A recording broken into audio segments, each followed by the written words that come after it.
Welcome to JonGetsGames. This is the second out of 4 top 10 lists that are coming out throughout the month of February to help support the John Goes Pro pledge drive that is currently happening. You may or may not know that I've recently taken the plunge into making these videos professionally, and the idea of this pledge drive is to direct some extra attention and support to the Patreon campaign so that I can continue doing this well into the future. So if you are interested in directly supporting the channel, you can take a look at all of the various options at patreon.com/JonGetsGames. And I think let's now go ahead and move into this top 10 list. So the title of this one is my top 10 tactical planning games.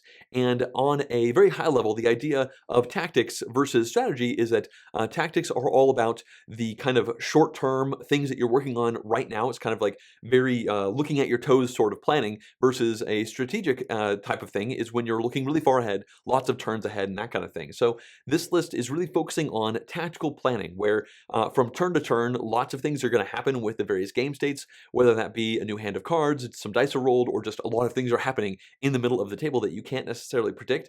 And when it comes to this list, this is not necessarily the games in order of my preference for the game itself as a whole. It's more in order of my preference for the specific tactical planning nature of that game. So without further ado, let's go ahead and jump in.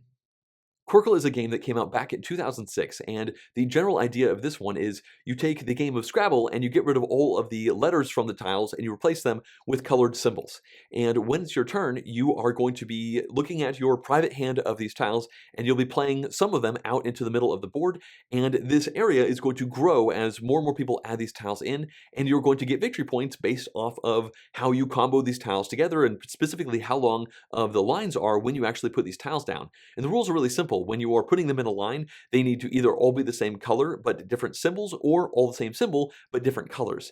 And what ends up happening here is every single turn you have this thing that you need to plan through. Like, you need to analyze the tiles you have in front of you. You need to be constantly analyzing the board in the middle of the table, which is changing with every single player's turn.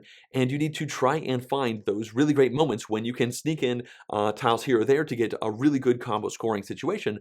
But also you want to play defensively, because it's very easy to put a couple tiles out and then accidentally leave a really good spot available to one of your opponents if they happen to have that one perfect tile. And so you need to pay attention, like how many of the best tile to go on there have come out, maybe how many maybe still be in the bag, and like you have to constantly be hedging your bets. But from a tactical perspective, I just really enjoy the act of reading the board, reading the tiles I have, and trying to figure out what order I'm going to play these, because you're going to lose some of them and refill, but you might have a situation where you could spend 5 tiles now, or 4, and that 5th tile, maybe you leave it in your area because it matches up well with that 6th tile that you have on your in front of you, and you want to leave yourself more flexible for the future. So there's a lot of stuff to think about, and certainly there is some long-term things you can consider, but by and large, this is a very tactics-heavy game, and I've really enjoyed playing this one, especially at the 2-player count. But yeah, this one is a solid game.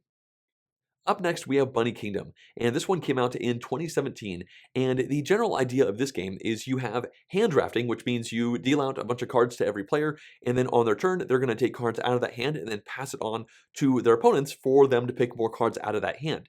And right from the get-go, Bunny Kingdom does something that seems pretty different to me when it comes to this hand drafting, because normally you take one card and pass it on, but in Bunny Kingdom, you actually take 2 cards every single turn, and at the beginning of the round, you will have a ton of cards in your hand. It's going to vary depending on the player count, but right there from a tactical perspective, you have to analyze all the cards that you have in your hand and pick 2 of them, which it seems like not that big of a deal, 1 card versus 2 cards, but when you grab 2 cards, that means you could try to get a combo between those 2 cards, as opposed to pulling one and hoping that something good is going to come down the pike. So you are thinking about what the options are with these cards, and then you have this board in the middle of the table, which is a large square grid, and it has little letters along the top and numbers down the side, and many of the cards are just allowing you to put bunnies down onto different spots on the board, and based off of the adjacencies of your bunnies on the board and the different resources and stuff that the bunnies are on top of, you're going to score a bunch of points. Also, inside this big hand of cards are other cards which are endgame victory points, which you will take that card, put it face down in front of you, and then evaluate it at the end of the game, which means you are constantly cultivating your own custom victory conditions as you are playing the game. But from a tactical perspective, all of this comes down to just reading this hand of cards and trying to figure out what the best things are for you right now based off of the things you've already done in the past and also what you see in this hand. And then you pass it on and then you get the hand back to you. And this one has 2 less cards, obviously, because your opponent just pulled 2 out, but you still have a bunch of options, and then you pull from those as well. And again, depending on player count in this game, I do believe that some of the cards can come all the way around the table back to you. And so that's something you can consider as well. But just in general, this is a game where you are constantly being given new information and you are constantly forced to plan around the options that you have been given. And sure, you might try to set yourself up so that you will be able to take advantage of some good luck going forward. But at the end of the day, the resources that have been given you are the ones that you have to choose from. So from a tactical perspective, I really enjoy the planning decisions of picking out all of these different cards. There's just so many to choose from, and they have such a wide variety of effects that I found that to be very enjoyable. And in general, I've really enjoyed this game, but specifically the tactics have shown through. Next up, we have Gloomhaven, which came out in 2017, and this is a massive game with an epic campaign and a whole bunch of stuff going on. But for the purpose of this list, I want to talk about the actual combat that you are doing, because realistically, you're doing scenario after scenario, and within that given scenario, you are running around with a figure who is trying to kill a bunch of enemies. And the way you actually evaluate your turns is you have a hand of action cards that you have cultivated yourself, and you're going to be choosing 2 of those and then using those to evaluate your turn. So right from the get-go, this is a little bit different than other ones on the list because you don't randomly pull these cards into your hand. Like, you always have access to the ones that you picked, and then once you use all of them, you will lose one of them randomly, and then you'll get the rest of them back into your hand to continue going. So the tactics really come into play when it comes to the artificial intelligence of the enemies that are filling this scenario up, because every single turn, you are going to be evaluating your turns at the same time as all of these bad guys. And they are pretty erratic. Like, every single one of the different type of enemies has a personality. Like, the hounds move very fast, and some of those big abomination type things move very slow. But that doesn't necessarily mean that they always move fast or always move slow, and you don't know what any of the bad guys are going to do until everybody has decided what they're doing for the turn. Then you flip it over, and then you flip over all the things for the enemies, and they might do things that you really didn't expect. And what that means is from turn to turn, you do have a tactical puzzle where you're trying to figure out what the enemies are likely to do, what you can choose from the cards in your hand, which will allow you to be as flexible as possible to deal with what they might be doing. And it also means that you cannot really plan that far into the future. Realistically, you are planning from turn to turn because the entire game state out on the battlefield could be completely different next turn based off of maybe one of your companions did a really good combat on that turn and killed some things you didn't expect to have happen, or maybe some new things got spawned and you didn't see that coming either. And so I think the process of tactically trying to figure out what your plans are within this given turn and then communicating that somewhat vaguely with your companions, because you're not allowed to be too specific, presents the players with some really good decisions. And again, it just keeps them kind of like in the heat of the moment doing this combat and not having the ability to worry too much into the future as they are playing within the given turn. Up next, we have Bruges, which came out back in 2013, and on the face of it, this is a card game with a little board in the middle of the table, because what happens is you are going to go through a series of rounds, and in every round, you are going to draw up till you have 5 cards in your hand, and then you are going to play 4 of those cards in turn order around the table until you go down to just 1 card, and then you move into the next round where you draw 4 more cards into your hand. And from a tactical perspective, there are some really wonderful things going on here.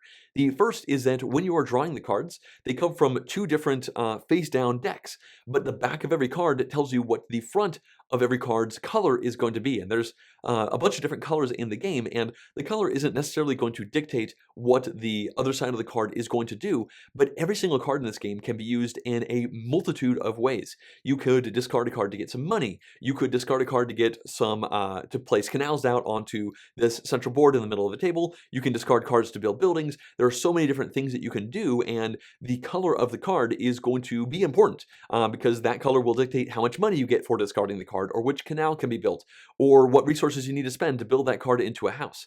And so right from the bat, I love the drawing phase of this game as you're trying to get maybe a variety or maybe things that work really well for what you've already been building in front of you, because as you are playing the game, you're building up a tableau of these cards in front of you, which are essentially people who do specific abilities for you. Every single card can be a person, as well as all of those other things that I talked about. And so once you've drawn the cards into your hand, you look at the 5 cards and say, well, I'm going to play 4 of these.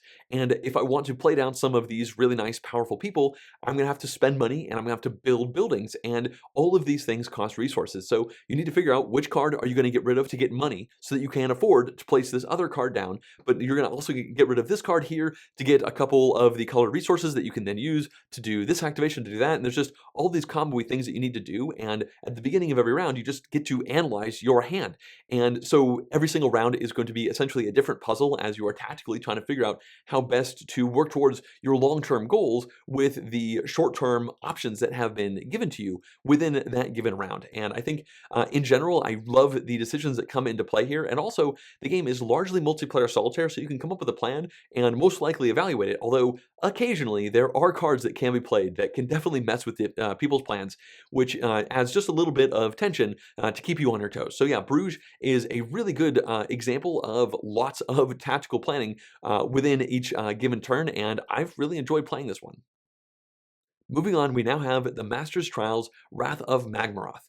And this game came out in 2017, and the general idea of this is that you are going to be rolling dice every single turn, and then you are going to get to customize the dice faces by modifying this board you have in front of you, because on this board you have a row for every single one of the different colored dice you are rolling, and then you have a column for the 6 different sides. So that means if I roll the blue die and it ends up being a 3, then you find the blue row and the 3 column, and you land that die right there. And when it's your turn, you can evaluate that die and do whatever is underneath that spot right there. So right from the get-go, it sounds like, okay, well, you roll the dice and you evaluate the things you got. What's the big deal? But there are a lot of the other things going on here which add into the tactical planning of what you're doing within that given turn. The first is that this game is fully cooperative. You are all working together to try and beat some non-player characters in the middle of the table from turn to turn as you try to grow stronger until you get to the very end of the game where you try to beat Magmaroth at the very end. So what you are doing from turn to turn, though, is you are generating resources and you are going to be playing cards down onto this board that you have in front of you, effectively modifying individual die faces. So as you go deeper into the game, your dice are effectively being customized because you put that card down, and now when you roll that specific number on the die, you go onto that spot and you can now evaluate that really powerful ability that you just activated. But even on top of that, you don't have to activate the thing directly under that die. You can remove dice in order to move other dice around on your board because maybe the way you roll the dice didn't really work out too well for you. Also, you can remove a die from your board in order to move around your companion's dice from their board. So as you're playing this game, you're constantly talking back and forth about what everybody's trying to do, what their plans are, and what they need. Like maybe you just desperately need a die move, and so you ask your your companions if anybody has a die move ability that can be given to you to do this really good thing. And so you are puzzling through every single turn, trying to figure out how you can best use the dice as they were rolled randomly, of course, for you on that given turn, and then also trying to figure out how best you can spend the different resources you have to modify and upgrade those dice as you go deeper and deeper into the game. And I just think the process of figuring out how to use the dice and how to interact with your companions around the table and how to upgrade is a wonderful experience, and definitely keeps you on your toes and kind of presents you with a new problem to solve every single turn of the game. Moving on, we now have La Isla, which came out in 2014, and in this game, you are playing explorers going out to an island, trying to capture a bunch of animals and, I don't know, do sciencey things with them. I'm not exactly sure, but mechanically what you are doing here is you are going to be drawing 3 cards every single turn. And this game does something somewhat interesting here, because unlike your average card game where you draw cards, then you play them in a given order, or you try to figure out which ones you're going to play and which ones you aren't, in La Isla, every single turn, everybody simultaneously chooses a role for all 3 of those cards. And every card has 3 different things that it could be. It could either be an ongoing ability that is going to affect you from turn to turn, or it could give you a different color resource, or it might bump up the score track for one of the given species that are out there on the island. And you need to pick one of those 3 things for each one of those 3 cards, and you can't overlap, which means one of those cards will give you a resource, one card will give you an ongoing ability, and one card will bump up one of the scoring tracks.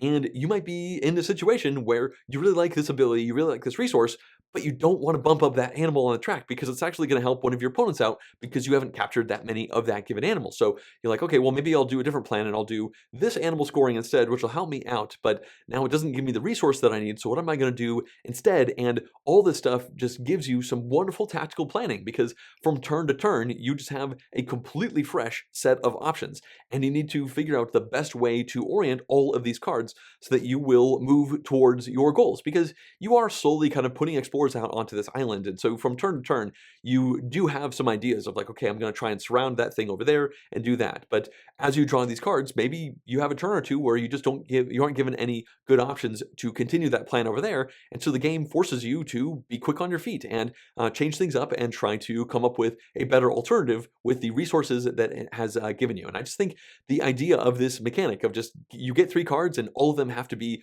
one of these 3 different things is a really brilliant idea. And honestly, I'd love to see this one pulled right out of La Isla and plunked down into some other games to try and explore the design space of that idea more. But to the best of my knowledge, nobody has quite done that yet. But either way, that is La Isla. Next up, we have Pandemic Legacy Season 1, and you might be wondering why I'm saying Pandemic Legacy and not just Pandemic, but I have a couple reasons for this. So when I'm talking about Pandemic in general, the idea here is that you are cooperatively trying to save the world from these diseases, and as you are going from turn to turn, you are going to be randomly drawing some cards from the top of an epidemic deck that are going to spread disease all over the world, and that is bad. So that means from turn to turn, you are kind of dealing with the random outcome of the disease coming out from the previous turn.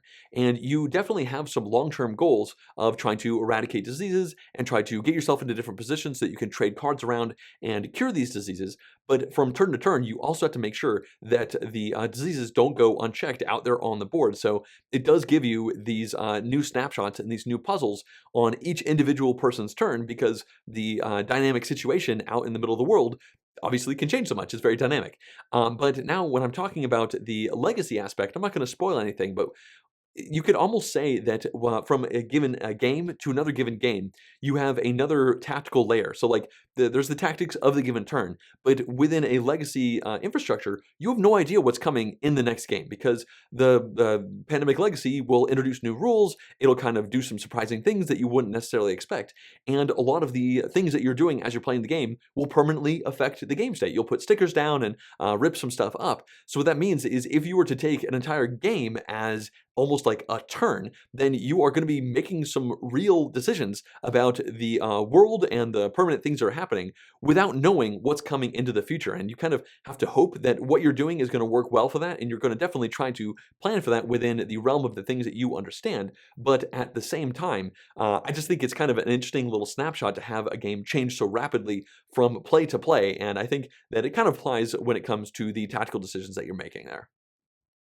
Up next, we now have Isle of Skye, which came out in 2015, and this is a tile-laying game, but what it does every single round of the game is it has every single player draw 3 new tiles, and you're going to put it in front of you, right in front of a little player screen, and each person is going to do that around the table, and then everybody is going to simultaneously apply a cost to those given tiles behind the little screen, and then one of the 3 they're actually going to be removing, but you're not going to know which one of those, which one it's going to be until everybody removes their screens. But from a tactical perspective, what that means is every single round, there is a large number of new tiles that become available to you. And as you are trying to price out the tiles that you have right there, you are also trying to figure out which one of the tiles out around the table you're going to want for yourself, because these prices that you're putting down are going to be the cost that your opponents will have to pay to purchase that tile from you. And then you will get money, which you can then use to maybe purchase the tiles that you really need from other people. But if nobody actually buys that tile in front of you, then the price that you put down is going to be the price for the tile that you effectively paid, and you gain that tile and lose the money that went right there. So there are a lot of different things you need to consider as you are pricing these tiles and then as you are trying to purchase the ones around the table, because these tiles need to perfectly fit in with everything else you have in front of you.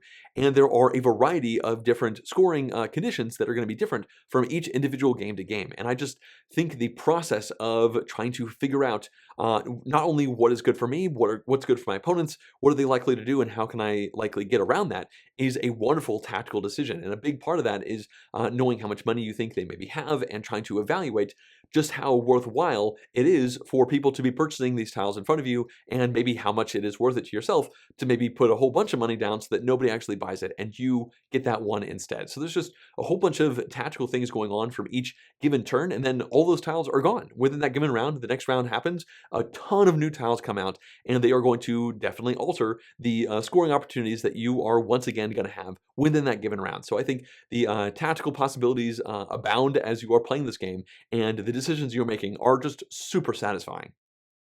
We now have by far and away the oldest game on this list, which is Teach You. Supposedly it came out in 1991, and this is a ladder-style card game where you just have this deck of cards, and it's a standard deck of cards going up to 52, plus it has these 4 special cards, the dragon, the phoenix, the one, and the dog. And I'm not going to talk about what they all do, but they all have their own individual abilities. And you are going to shuffle up this deck and deal out to everyone around the table, and you always play at 4 players. Technically, that you can play at other ones, but nobody does this. You only play at 4, and it's a team game, so that you and the person across the table from you are on the same team, and then your opponents are going to be to your right and to your left. And so every single round, you're going to be given this big hand of cards, and what you then need to do is figure out what opportunities the game has given you, because on your turn, you are going to be playing down these cards in a variety of ways. You might just play a single card down. You could play a double or a full house, which is a 3 of a kind and a 2 of a kind. You might play a 7 card straight if that's something that works out with the cards that you picked up in your hand. And the goal of this game is to lose all of your cards out of your hand as quickly as possible. Like in a best case scenario, you and your partner both lose all of your cards before either of your opponents do. And the reason this gets tricky is because only the first person within a given round is going to have the ability to dictate what kind of card sets get to go down. Like if my opponent puts down a pair, now I have to follow with a pair, or I could pass. And if I have a really good 3 of a kind in my hand, I now have a decision to make. Do I break up that 3 of a kind, putting the pair down and leaving a stranded single card in my hand, like maybe it's a 7 or something like that, which isn't too powerful, and I need to figure out how important that is based on the rest of the cards I have in my hand and the different plans that I have.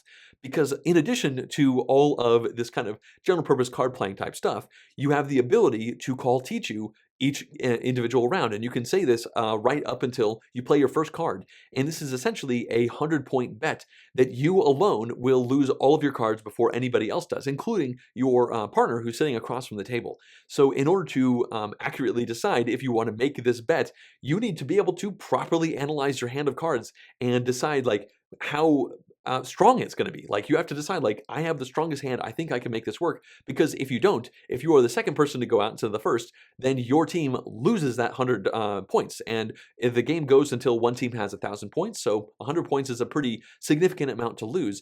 And I have played this game well over 100 times. Like I have 95 logged plays, and I played this one a ton before I even started logging my plays on Board Game Geek.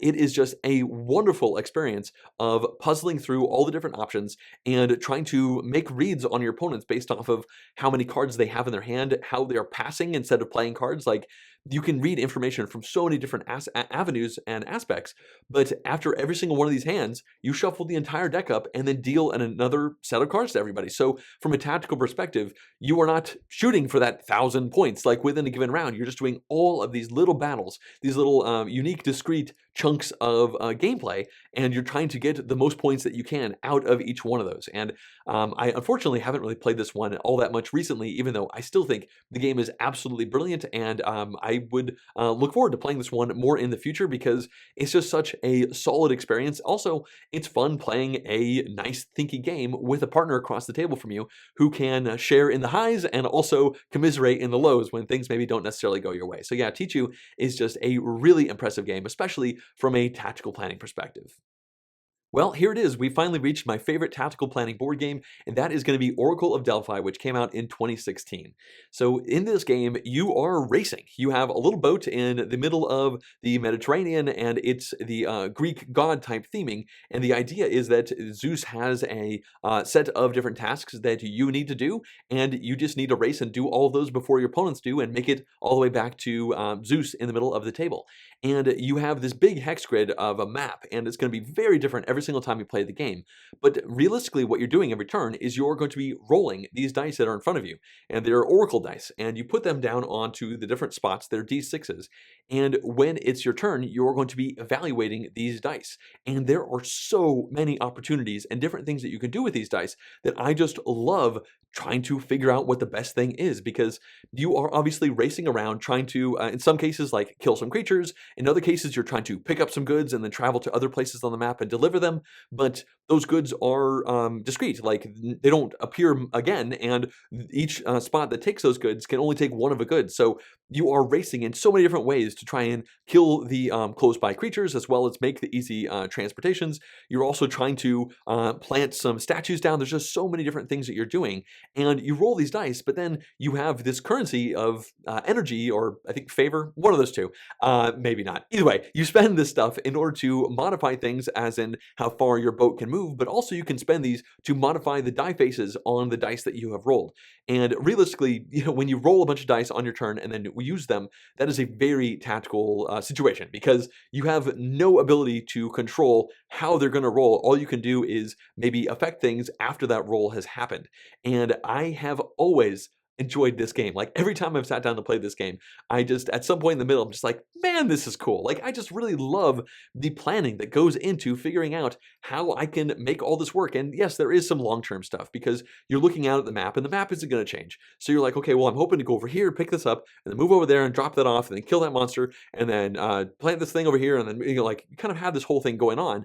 But you roll the dice, and maybe they can work for that plan, maybe they won't, and now you need to kind of modify that plan, and kind of, instead of going over there, you kind of go over here instead. Or maybe you have this great plan, and then suddenly one of your opponents zooms in and grabs the thing that you're planning on doing, and you just didn't see that coming at all, and now you have to, again, change your plan. And so just every single turn, you are given these different options, but they are so varied that it is highly enjoyable trying to pick out all of the different options and try to figure out which one of them makes the most sense. And every single time I've played this game, I have gone away from it feeling like the person who won was probably the person who should have won. Like, sure, there is some randomness with the dice rolling. There's also randomness with trying to kill the monsters. I'm not even going to go into that one right now, but it does seem like planning well will really help you out in the long term, and the decisions that you are making on each given turn are super important. And also, just at the end of the day, I just really love playing this game, and so much of that comes in from the tactical planning. Like, realistically, that is the core, that's the beating heart of this game, and I think that it works so well, and yeah, that's kind of why it's my number one. With that, we have reached the end of the list, and I hope you have enjoyed it. I'll give you a little bit of a spoiler. Next week, I'll be doing my top 10 strategic planning games. So I kind of split these into these two different sections, and it was very interesting trying to figure out which side of things some of my favorite games were landing, and specifically trying to parse out why. So that will be coming out in the next week, and I hope you'll enjoy that one as well. And of course, if you would like to look into more details of the John Goes Pro pledge drive that's currently happening, please check out patreon.com/JonGetsGames, and I would really appreciate that support as I am venturing into the big scary world of trying to do this professionally. And speaking of which, I'd like to thank all of these producer level pledges who have been actively supporting the channel. Well, if you'd like to see more vlog style content like this one, as well as full game playthroughs and in-depth board game reviews, please subscribe to the channel. Thanks for watching.